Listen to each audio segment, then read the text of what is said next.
Does it take you more than mere seconds to find a document in your Google Drive? Do you rely on this search box to help you find documents?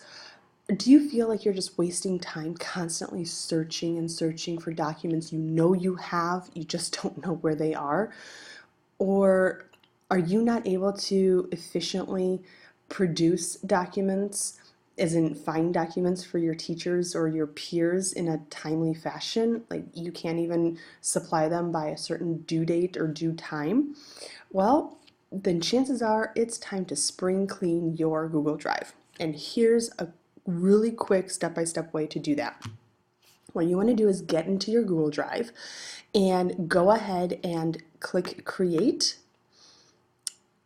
And if only my, there we go, click Folder. And I'm going to pretend that I'm going to be a student. So what I'm going to do is I'm going to write NDSJ junior year.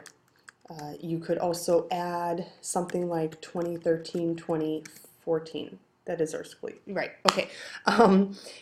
However you want to label it, but something for your particular year. Now, if you're a freshman, sophomore, you could actually, even junior, you could actually go ahead and create these main folders for each school year, right? So freshman year, you could actually go ahead and create one for sophomore year, for junior year, for senior year. If you're a sophomore, you go ahead and do one for junior year and senior year. That's totally cool. Go ahead, click Create. Well, now you can see I actually have my folder here, and I'm going to click into it. And as you can see, it's totally empty. There's nothing in here. But to help me better organize myself, I'm going to go ahead and I'm going to create a whole bunch of subfolders. Well, I know junior year, I'm going to take English, and I know I'm going to take math, and what else could I take? Oh, language, and something in religious studies, and what else is there? Science, and probably maybe something in the arts. I know I'm missing something, and some department is going to be really offended. No offense, please, please, please. Okay, anyway, here we go. So not only do I have my main folder, I also have my subfolders. Well, let's take math now, for instance. Totally empty, right? An empty subfolder. Well, you might actually get a whole bunch of different documents within math class, right? And chances are those documents pertain to certain units. So let's go ahead and let's keep creating these awesome folders, right? So, you start at the very beginning, a very good place to start. Unit 1. And then you'll probably end up going to Unit 2.